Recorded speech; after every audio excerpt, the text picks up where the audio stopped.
Hello Kamen Rider fans and welcome back to Toku Topics. Today I am finally getting to take a look at the brand new Kamen Rider anime series Fuuto PI. So if you don't know what Fuuto PI is, essentially it is a sequel to the 2009 series Kamen Rider W. Now Kamen Rider W is a very important series for me in my history of enjoying and watching tokusatsu, but because it was the very first Kamen Rider series that I ever watched. I first watched it back in 2013 and I loved it. Obviously, if I didn't love it, I probably would not have gotten into Kamen Rider maybe at that time, or maybe not even at all. I honestly don't know. But Double really does mean a lot to me as a series. I absolutely love the whole premise of the show. I love the characters, the dopant monsters, the guy memory gimmicks, of course all of the different suits of Double. And Double not only, like I said, was my first Rider series, but the Double Driver, which I have behind me here, was my very first CSM I ever bought, which also meant a lot to me to actually finally be able to own a Double Driver after so many years of just playing Flash games on DeviantArt that made the different sounds and stuff like that. So when I found out that there was going to be an anime for Kamen Rider W called Fuuto PI, which is an adaptation of the manga also called Fuuto PI that's been running since 2017, I was totally down. Because the manga has not ever been brought over here officially. There is some fan subs and stuff of it out there on the internet, like there is for just regular current Kamen Rider series, but there was never an official release of the manga, but there is an official release of the anime, which is a pretty big deal. So if you haven't heard, and I'm sure you probably have at this point, Fuuto PI is being simulcasted on Crunchyroll. So I actually bought a Crunchyroll premium account recently. I actually bought it for Spy Family, but I'm definitely using it for Fuuto PI as well. So at the time of this video, there has been 3 episodes of Fuuto PI that have been released, and I have yet to see any of them, which is what I'm going to be doing here today, and kind of just giving my thoughts on the series so far, because people seem to really enjoy it, and I'm definitely very excited to get into it here, especially because I don't know the plot of the manga since I haven't been able to read it. The only thing from the manga that I've really ever seen is the feigned trigger form that is a thing that actually shows up in there, which is really, really cool that they finally do that, which is something that always should have been possible, but the show never bothered to do that. And I think feigned metal is also showing up in there, honestly, which is also something that totally should have been possible, but the show never did. So Fuuto PI, if you're curious kind of where it falls into the whole Kamen Rider Double timeline thing, it is canon to Double, and not even just that, it's canon to Double's multiple different post-series movies and appearances. Now there's actually this very helpful chronological viewing guide to Double that was put together on Facebook by Ren's Range, and it shows how Double, kind of goes in the timeline with all of its different movies. So Fuuto PI is a sequel to both of the Double V Cinema films that came out back in 2011, I think. So the Axel film and the Eternal film. So both, I saw those years ago. I saw the end of Double years ago as well. So I remember all the basic and most important plotline elements and everything. The same thing with the Returns movies, but I'm not exactly sure where this show picks up in relation to all of that. But I know Axel's already a part of it from the get-go, because obviously it's post-Double finale and post-movies and everything. I know there's going to be certain things like that that are going to be, established there. But I also know from what people have kind of been saying that you don't need to see Double to watch Fuuto PI. It does. I don't know if it necessarily holds your hand and kind of tells you what the deal with everything is, but I do believe that you can jump into it if you've never seen Double, but I also think that you will have a better experience if you have seen it. But without further ado, it's time for me to watch Fuuto PI's first 3 episodes and talk about each one of them and kind of give my thoughts on the series thus far. So let's go ahead and start with episode 1.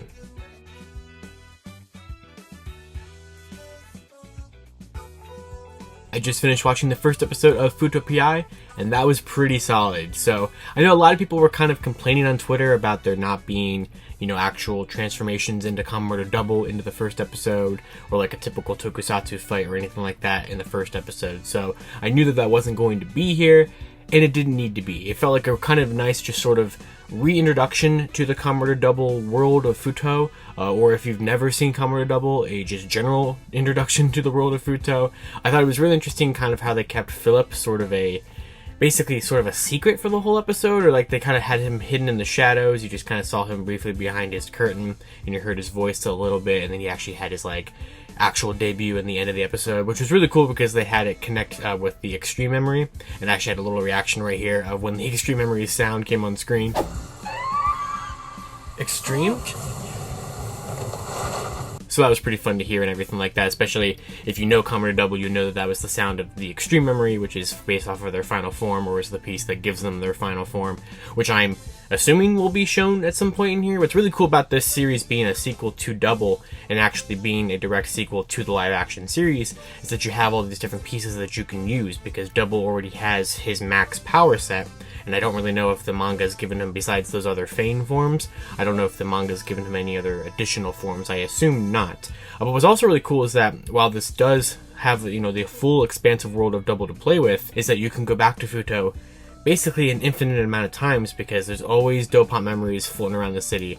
There's always these little things causing trouble. So I think that's always really cool, that they can basically just always go back to it. And we've seen that in numerous different films and everything, when Shotaro and Philip have returned for like Movie World Megamax, or like when Shotaro came back in Heisei vs. Showa, stuff like that. We can see these characters come back so many different times and be involved in so many different villain organizations. Or they can also just keep it small scale and just, contained to the city of Fuuto, which is always really fun to see, and that's what we have going on here. So I'm not exactly sure exactly how many years after Double this is supposed to take place at. I assume that the Returns movies and Movie World Core, which are definitely still, very important pieces even to this, because that kind of establishes the whole marriage between Akiko and Ryu. I'm not exactly sure how long after the Returns movies this is supposed to be. Like, I'm not sure if this is supposed to be before their appearances in like Heisei vs. Showa, or like any of the connections to Geo, or like when Axel showed up in Drive, or when Axel showed up in Revice even as recently, or even when Akiko showed up in the all-female led Revice special that just premiered on TTFC like 2 weeks ago. So not 100% sure where this is supposed to, find itself in the timeline in relation to all those different things.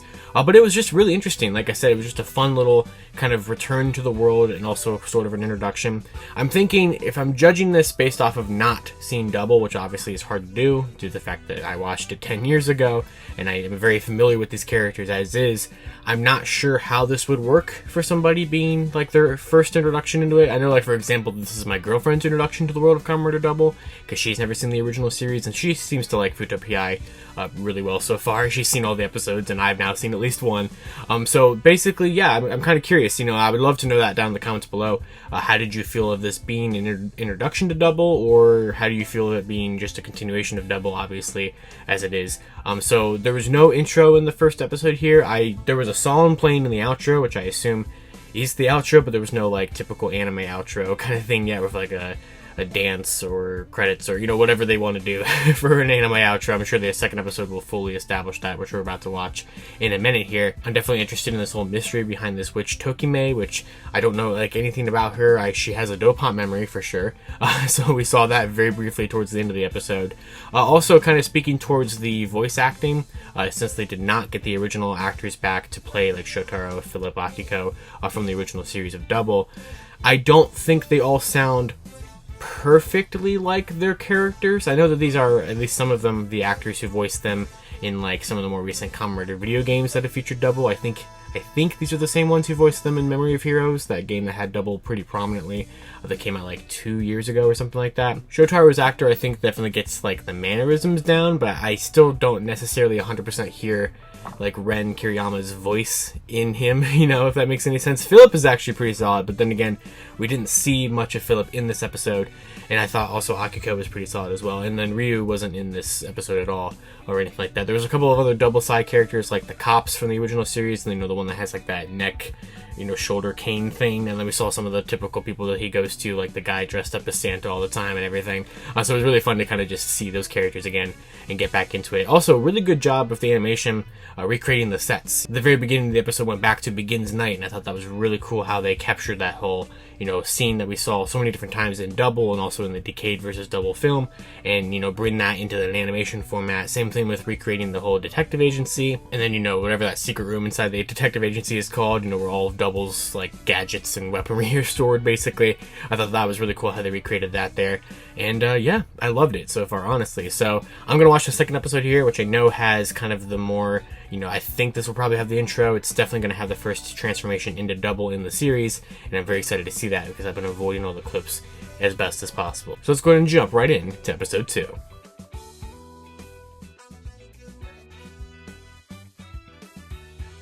And that's episode 2. Once again, very solid. Of course, this one had the main transformation into Kamen Rider Double in the last, minute of the episode, and it was pretty sweet. It was definitely, a really cool, exaggerated version of the henshin sequence that we see in the regular show, obviously. I mean, the graphics for 2009 for the actual henshin sequence are absolutely cool enough, but like this was really sweet. I love how it like had like the arms like slowly like being like created, and like the eyes like lit up last, and of course you got the classic catchphrase. Oh, it was fantastic. And here's my reaction to that part right now from episode 2. Yes.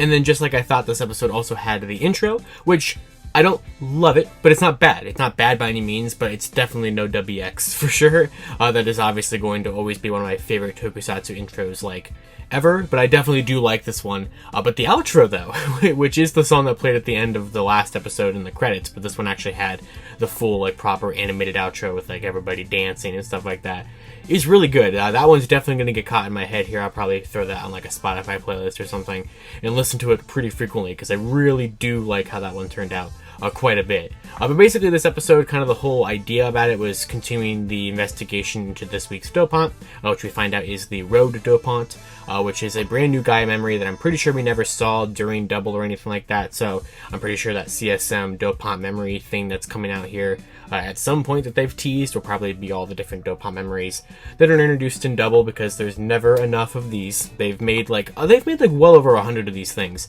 via the ones that are in the novels and via the ones that are in the shows and stuff. Although I'm not actually sure. I'm pretty sure that big Gaia memory set that came out a couple years ago, or that dopant memory set, was before the Fuuto PI manga was a thing. So I'm pretty sure those were just the ones from the Double novel, the one that has Kamen Rider Cyclone in it, and not any from the manga. But there's still gonna be plenty of these things coming out for sure, because of course, now the road dopant like design was pretty neat. I definitely do like the road ton that this guy has going on here. So it was pretty obvious that it wasn't going to be Tokimei that was going to be the dopant, although she does have a dopant memory, but hers is kind of like a broken dopant memory. It doesn't have like this entire section at all. It's missing the whole thing that would say what memory it is specifically. It's like a black dopant memory though, so I mean they always have different colors, so I don't know if that really is going to mean anything. It could, but she's obviously a dopant of some kind, or she has some sort of relation to this Gaia memory.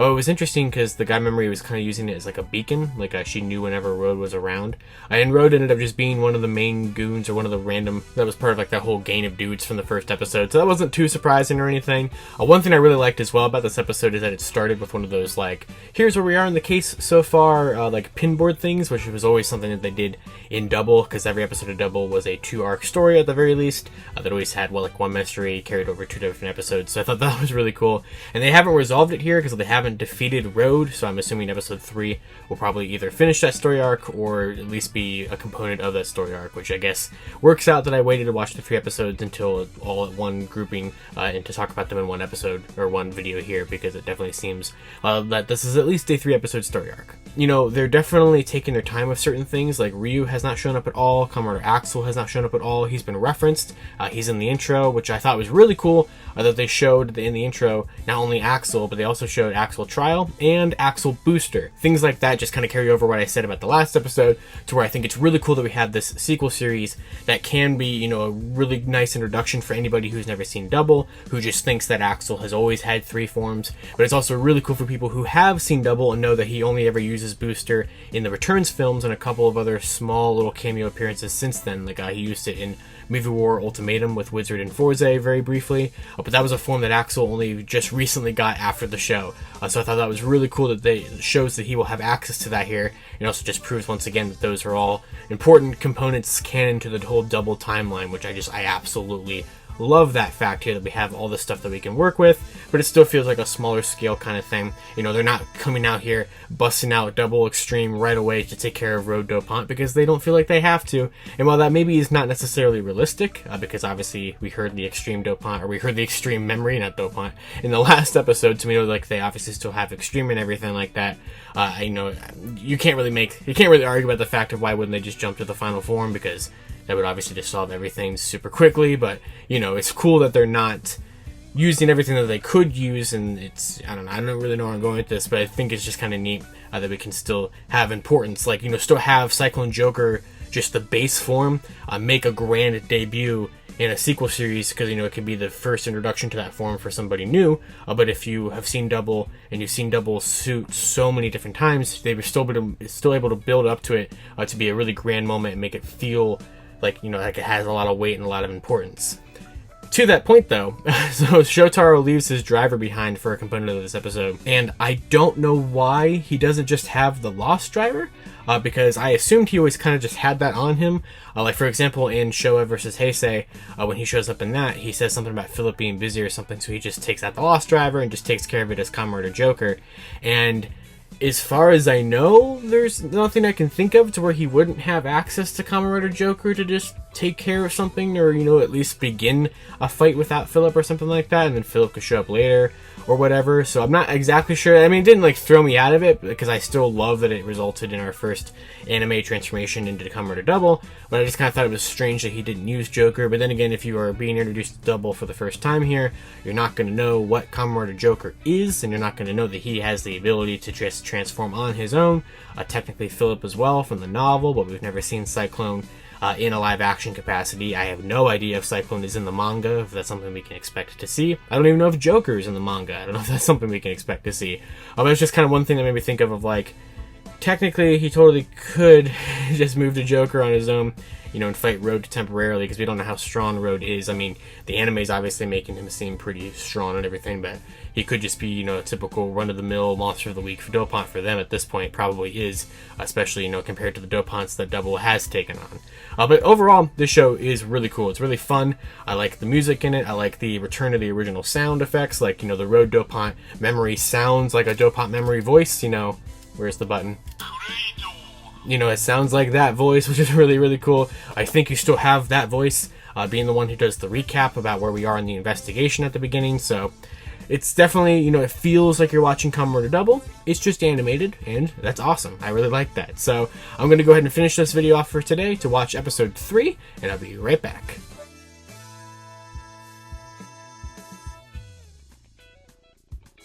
That's it for episode 3 of Fuuto PI, and yeah, this was the end of the whole Road saga, the little Road arc there we got, and they finished him off pretty quickly into the episode, which kind of made sense, because I wasn't really sure how much longer they could really continue on with him. However, the fight was really cool, so we went to the another Fuuto that we've kind of been seeing, or the Shadow Fuuto as they've been calling it here, which is clearly going to be a pretty big part of this show. It wasn't just an ability that Road had, because now we've already kind of seen that Tokimei's kind of origins are more than likely connected to this in some capacity. And jumping ahead to the end of the episode, we get to see the Aurora Dopant, who has this special driver kind of thing, very similar to the members of Museum had in the original series, where there was the more higher up Dopant had the special driver for the memories to kind of not really contain their power, but kind of use the full extent of the power of the memory. So I thought that was really, really cool to see that kind of set up for whatever we got going on there, kind of our main new group of antagonists for these Dopant memories and everything like that. So a lot of this episode was just kind of the wrap up of that arc, and also I thought it was really interesting how he resolved the guy who came in and brought this whole case to them, because it was kind of revealed that he was also a Dopant in some capacity, even though he never really had a fight with Double or anything like that, obviously. But that just adds another Dopant memory that they can throw into an inevitable set for Fuuto PI, because Premium Bandai is totally going to do that, like I mentioned at the end of the episode 2 review part that I just had a minute ago. But yeah, I mean, this show is still extremely solid. This is kind of the end of the the first arc, kind of setting up the whole status quo for the show. Tokimei has joined the detective agency, so going forward she's going to be assisting on the cases and helping out and everything like that. And basically she was assigned there by Ryu, who still has not shown up in the show, but he's been mentioned numerous times from Akiko and everything like that. So we've also kind of just saw, I thought it was kind of neat, they kind of jumped ahead in time to when Tokimei had joined the agency, and we got to see a brief little fight with Heat Metal and some random Dopant across the street, which is going to be another memory that they can throw into the set. So it's just kind of fun to just always see that Double's always just out there dealing with these rogue memories that are still floating around after the fall of Museum, because there's so many guy memories that can just be bought on the black market that they can just keep making up numerous different one-word title Gaia memories out there. There's infinite amount of words that they can get out of that, which is why it's a gimmick item that Bandai is going to take advantage of forever. So, and that's totally fine. Might as well do it. They're cool memories. They're cool gimmick items. They're cool suits and everything with the monsters and the riders. So yeah, I mean, this is great. I really do like this show a lot, and it really does help having watched all 3 episodes in one sitting, as I've been sitting here recording this video for like 2 hours, just sitting here watching Fuuto PI, and I'm really into it here. So I think for any Kamen Rider W fan, or even not Kamen Rider W fan, I think this is a fantastic show. It's not exactly, like, it's not going to get you exactly what you would expect from a live action Kamen Rider series, because there is barely any fights in it, kind of. I mean, obviously a good portion of this second, or this 3rd episode here, was the actual fight between him and Road, which was really cool. You got to hear the original Double theme song. It was kind of a different version of it in the background. You got to see a memory break, which was absolutely awesome. You know, his typical finisher, you know, the one we always see in Double, his typical rider kick. So they even built up to that being a big deal. So, I mean, people are complaining about the lack of Double in the show, or the lack of fights in the show, and I don't really mind that, because like I said, you know, a couple of times, since Double should have access to his full power set, you don't always want him to go into these fights, you know, winning them instantaneously, which is what he would pretty much do at this point. You kind of want that behind the scenes of, like, you still get the, you know, the detective aspects, and, like, you know, where are these memories coming from, who is Toki made, everything like that. And it's just a cool idea for just sort of a sequel series to one of the most popular Kamen Rider shows of the last 10 years or so, or 15 years, I guess. I mean, as it's getting closer to that point for Double. It's been, what, 13 years since Double aired? And it's been 9 years since I first watched it, so there's a lot to like here, a lot. And also for anime fans out there, I'm still pretty new to watching anime. I've really only started watching anime this past year, so I don't know how this compares to some people's, you know, opinions of other animes. Obviously it's different, and of course I have a big bias towards enjoying it because it is a direct sequel to a tokusatsu series, which is obviously even why I'm covering it here on Toku Topics and not on too many topics where I'll talk about other anime stuff. But I'm going to keep watching it, and it's definitely making me want to rewatch Double. It's definitely putting me in a big Double mood, that's for sure. And honestly, I'm going to be probably pretty intrigued and pretty tempted by the upcoming Fuuto PI release of the Axle Driver, because I never was able to get that during Double or the original CSM release, so I might have to track that down. I mean, I have the Double Driver, right, so kind of want that. So I can't wait to see what happens for the rest of the show, you know, what other character arcs we get, what other memories we see, whenever Axel will finally actually show up. I have no idea when that actually happens, but I really do like the show a lot, and I highly recommend it, especially since you can simulcast watch it right now on Crunchyroll if you have a subscription there. It's really, really cool that we have an ongoing Kamen Rider show officially released with English subtitles here in the US. That, like, has never happened, like, ever, pretty much. So definitely support it the best that you can. Even literally in the middle of me making this video, Team Kamen Rider did confirm that they are bringing the CSM 1.5 Fuuto PI version of the driver over, which is the same thing I have behind me right here. It just has guide memories with voice phrases from the voice actors from Fuuto PI instead of the original show, which actually these don't have voice phrases, so it just gives the voice phrases to the guy memories. The belt is the same. So it's really cool that they're going to be bringing that over. It's really cool that the anime is here, and I just want to support the official release of these shows so we can hopefully get more, and hopefully this can lead to an official US release of Kamen Rider Double on Shot Factory, or, you know, any kind of way. And also hopefully this could eventually release to, like, a simulcast of, like, Geats or whatever the current Rider show is, whenever they can make that work, because I'm sure we all want to see that. So until next time, I would love to hear your guys' thoughts on Fuuto PI down in the comments below. Have you checked it out? Are you still waiting for it? Are you kind of waiting to see more opinions on it or whatever? Did you watch Kamen Rider Double before Fuuto PI? And if so, what are your thoughts on the show having seen Double? Or what are your thoughts on the show having not seen Double? I'd love to hear everything you guys have to say about it down in the comments below. And of course, you guys can follow me on Twitter at LiveNinjaKey or at LightningFigPR. Be sure to like and subscribe for more Double content or Tokusatsu content here on Toku Topics. And I'll see you all next time.